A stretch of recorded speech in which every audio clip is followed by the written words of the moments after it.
ഇന്ന് ഈ രാജ്യത്ത് വംശീയ വിദ്വേഷത്തിന്റെ ബുൾഡോസറുകൾ പാഞ്ഞുകൊണ്ടിരിക്കുമ്പോൾ മാപ്പെഴുതി കൊടുത്തില്ല സാർ. അവർ എവിടെയും പിന്മാറിയില്ല, അവർ ആരുടെയും ചെരുപ്പ് നക്കുകയില്ല. Mr. Brittas, Mr. Santosh Kumar and Shivadas, A. Rahim did not have the will to shout against the atrocities of 1975. ഈ പറയുന്ന ആ പ്രദേശത്തുകാരനാണെന്നാണ് എൻ്റെ വിശ്വാസം. ശ്രീ എ റഹീം അടക്കമുള്ള ഈ കമ്മ്യൂണിസ്റ്റുകാരെല്ലാം ഒന്ന് ഓർത്തെടുക്കുന്നത് വളരെ നന്നായിരിക്കും. ഒരേ സമയം രണ്ടുപേരെയാണ് തൂക്കിലേറ്റാൻ കഴിയുക. വക്കം അബ്ദുൽ ഖാദറിനെയും ഫൗജാ സിംഗിനെയും ഒരുമിച്ചും അനന്തൻ നായരെയും അതോടൊപ്പം ബർദാനെയും ഒരുമിച്ചുമായിരുന്നു തൂക്കിലേറ്റാൻ നിശ്ചയിച്ചത്.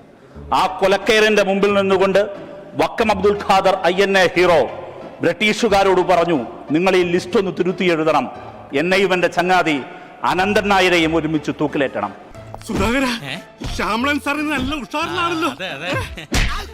ബ്രിട്ടീഷുകാർ ചോദിച്ചു എന്തിന്?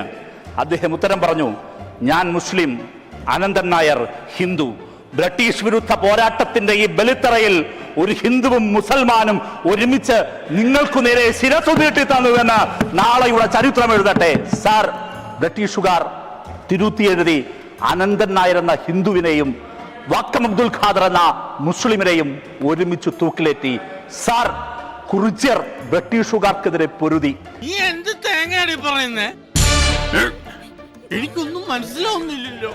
കുറിച്യർ അവരുടെ മുമ്പിൽ തോറ്റു പിന്മാറിയില്ല, മാപ്പെഴുതി കൊടുത്തില്ല sir.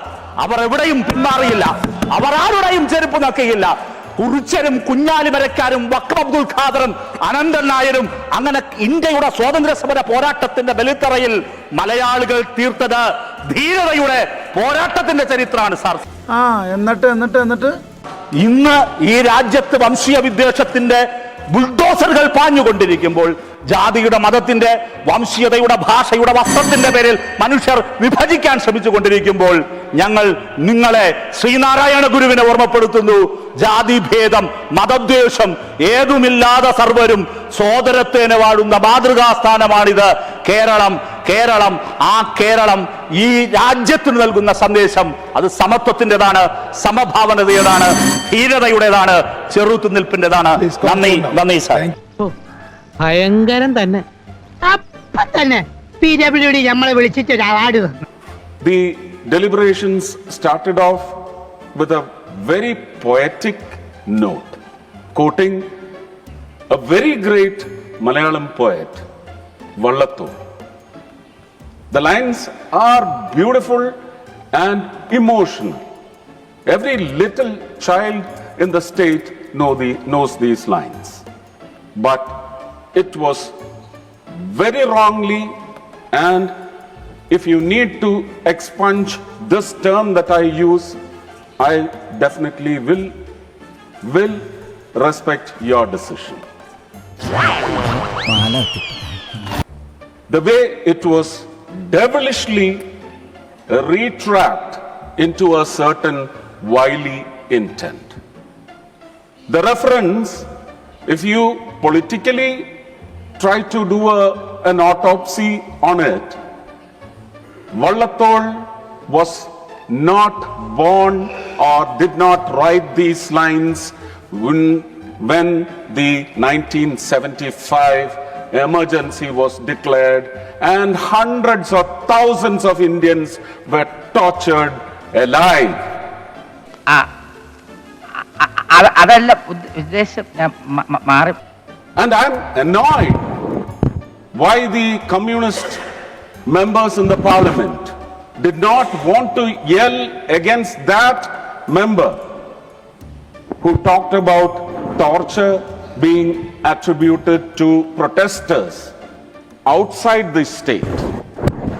The son of a great communist, Comrade Ishwara Warrior, Swargiya Ishwara Warrior, his son Rajan was rolled to death. And Mr. Brittas, Mr. Santosh Kumar and Shivadas, A. Rahim did not have the will to shout against the atrocities of 1975. ദൈവമേ മൂർഖനെയാണല്ലോ ചവിട്ടിയത്. I believe, I don't want to use that word, the same word that Adarniya Finance Minister Nirmala Sitharamanji, she quoted the same word against communists in Kerala. ഇത് വടി കൊടുത്ത് അടി വാങ്ങുന്ന പരിപാടിയാണല്ലോ ബാബു. പ്രേം നസീർ എന്ന് പറയുന്ന മഹാനൊക്കെ ജീവിച്ചിരുന്ന കാലത്ത് ചിറയൻകീഴ് എന്ന് പറയുന്ന സ്റ്റേഷന്റെ അവസ്ഥ 2 വർഷം മുമ്പ് എന്തായിരുന്നു എന്ന് ഈ പറയുന്ന ആ പ്രദേശത്തുകാരനാണെന്നാണ് എൻ്റെ വിശ്വാസം. ശ്രീ എ റഹീം അടക്കമുള്ള ഈ കമ്മ്യൂണിസ്റ്റുകാരെല്ലാം ഒന്ന് ഓർത്തെടുക്കുന്നത് വളരെ നന്നായിരിക്കും. ഇന്ന് ആ ചിറയൻകീഴ് സ്റ്റേഷൻ ഏത് പരുവത്തിലേക്ക് എത്തി? കൊല്ലം, തൃശ്ശൂരിന്റെ പണി ആരംഭിച്ചിട്ടുണ്ട്. റീഡെവലപ്മെന്റ് വർക്ക്സ് 300 ചില്ലുവാനം കോടിയാണ്. കൊല്ലത്ത് ഏകദേശം 380 കോടിയോളമാണ് ചിലവാക്കുന്നത്. Ernakulam south and north. കേരളത്തിന്റെ വികസന കാര്യത്തിൽ നരേന്ദ്രമോദി കേരളത്തെയും മലയാളികളെയും വാരി പുണരുക മാത്രമാണ് ചെയ്തിട്ടുള്ളത്. He has embraced Kerala. What more do you want? കൗതുക ലേശം കൂടുതലാണ്. മാപ്പാക്കണം. ഇന്ന് തിങ്കളാഴ്ച വെള്ളിയാഴ്ച ആവട്ടെ.